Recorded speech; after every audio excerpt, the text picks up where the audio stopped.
Now let me share my learning experience on wheel throwing. Okay, what is wheel throwing? Basically, when a mechanic or wheel technicians tune the wheel to be truly straight, round, and strong after the wheel are completely built. Why throwing a wheel is so important?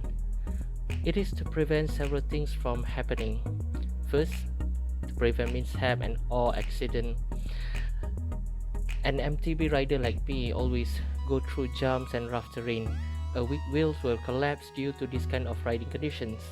Second, burning a hole in your pocket. For example, a not properly through wheels will make the brake wears unevenly. And lastly, fatigue on your body due to the vibrations coming from the wheels, making your riding experience horrible. And this is going to be true with road bikes rather than MTBs, because MTBs is riding on a thicker and also thicker tires, and also they have a suspension. Tools needed for throwing wheel. Wheel throwing stand, nipple wrench, throwing ring, spoke tensioning gauge, and lastly centering gauge. Alright guys, after we already know what is wheel throwing is all about, and also why the importance of wheel throwing, and I show you some of the tools that we needed for throwing a wheel. Now let us want to bring you guys to show you, not show actually, to explain to you what I have learned, just in brief, step by step, until the wheel is through. Okay, first step before throwing the wheel, we need to tighten the nipples to the spoke by using the nipple wrench. As you can see inside at the video here, I'm tightening or tensioning the spoke evenly, all right, through the wheels, to the throwing stand. Then after that, after everything is evenly tightened, then I go through to start throwing the wheel, meaning that using the tools here, I use the throwing ring to adjust the tension, just to make the wheel straight. That is, we explain it as lateral throwing. Lateral throwing ni secara basically dia tak nak tayar gelong lah, itu secara bahasa yang mudah lah, tak nak tayar gelong. So we do step by step. Mula dalam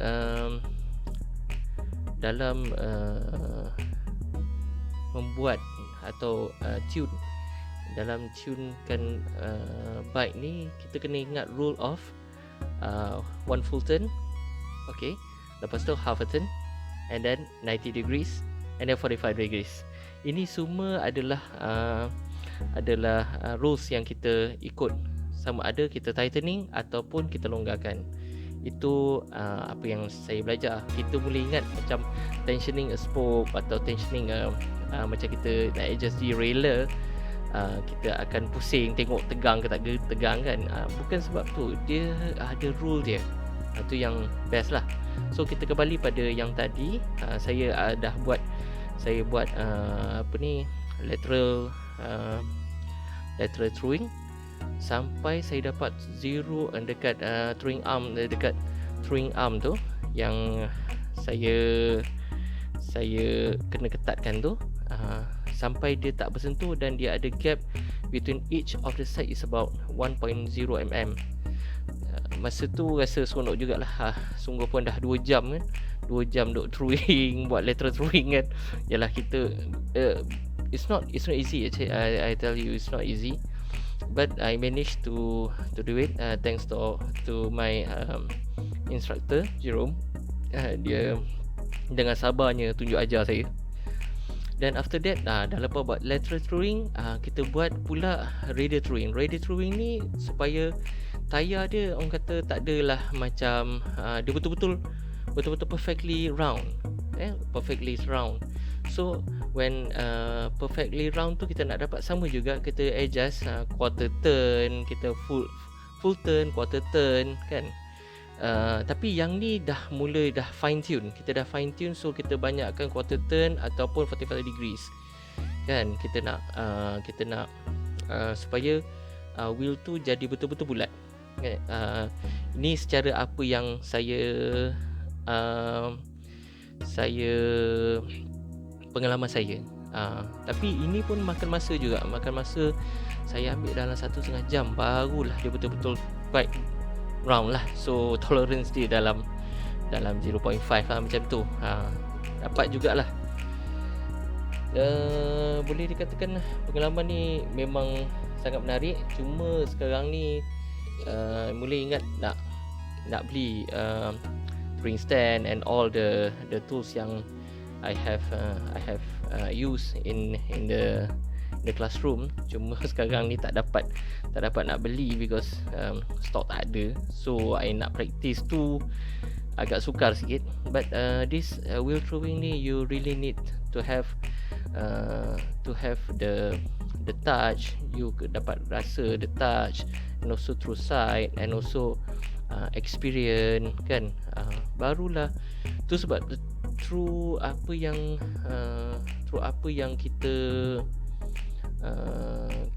kita nak buat wheel tu jadi elok, bulat dan tak gelong tu memang need time.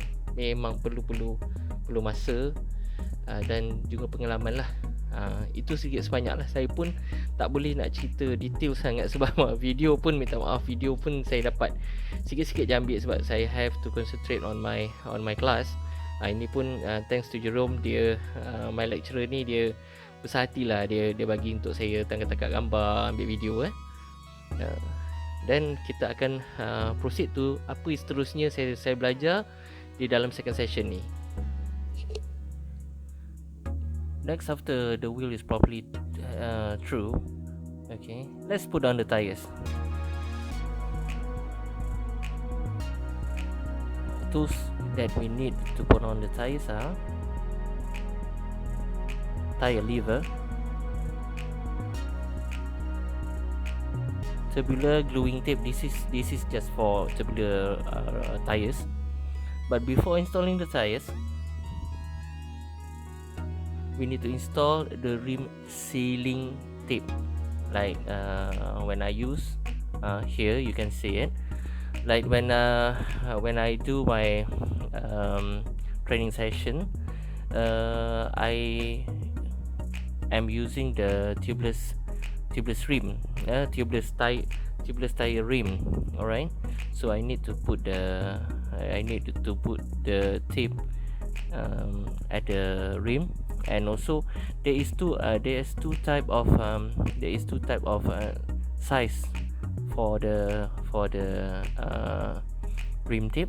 One is smaller one that is to cover macam dia ada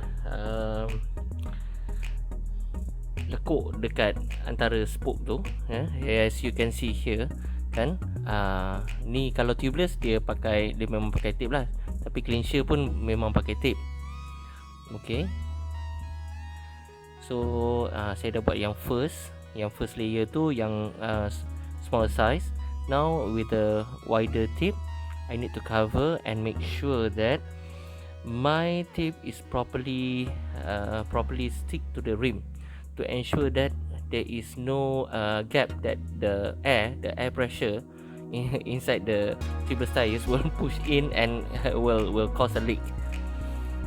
Okay, so started.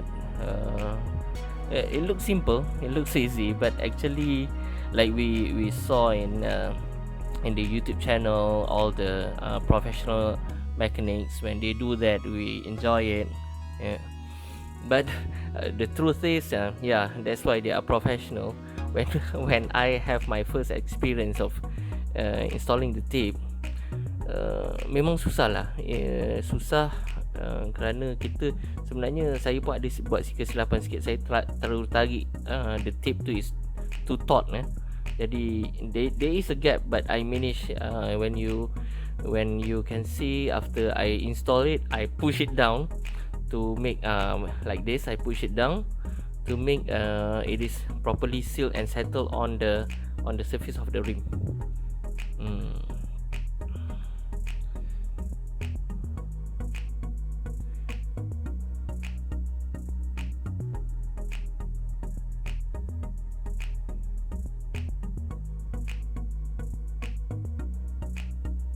And I go through around again.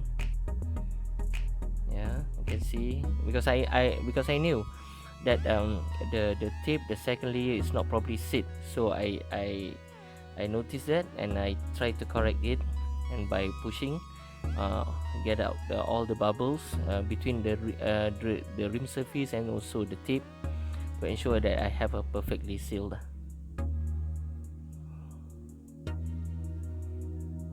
Okay, now I think it's almost near completion.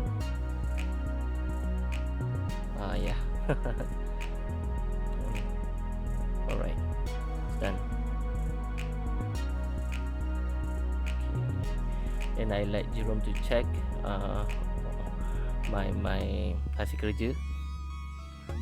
Alhamdulillah lah, dia kuat puas hati juga. Then now is to install the valve lah. Tapi sebenarnya memang cara kita bekerja dengan basikal ni memang dia kena rapi. Kalau dia tak rapi tu, installation dia tak berapa bagus, dan dia ada rattling. Macam yang masa saya buat, saya throwing the rim tu, ada juga the dimple tu masuk dalam rim, tapi sebab kita nak kejar masa kan, so tak buat keluar lah. Okay, finally kita akan install tires lah. Now for us to install the tires, install tire ni macam biasa, all our riders ni memang dah biasa install tires kan. Tapi memang tube tires, kalau compare dengan tubeless, memang tubeless ni azab sikit nak masuk lah, sebab dia punya kita panggil bead tu, dia punya bead tu yang nak hook to the rim tu memang ketat sikit. Tu lepas tu saya yang spray ni is normal soap, just to aid us to have a perfect seal, and also to see when we put on the air, it's not leak. Tapi memang Jerome suruh saya guna normal punya pump lah, hand pump lah. Sebenarnya ada je compressor tu, tapi yalah, kita tengah belajar kan, we still learning, so we need to exercise the basic principles. So okay, now pump lah seterusnya.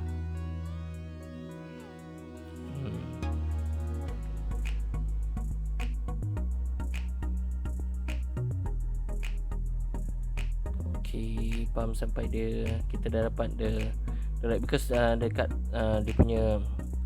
dia punya pump tu memang ada gauge lah, so kita boleh tengok. Tak silap saya berbual dalam 42 PSI kot. Ni 42 ke, I can't remember. Tapi ni ya 42, sebab ini dia bukan road bike lagi tinggi lah. Dah lengur, pakai dua tangan. Tak biasa lagi kan.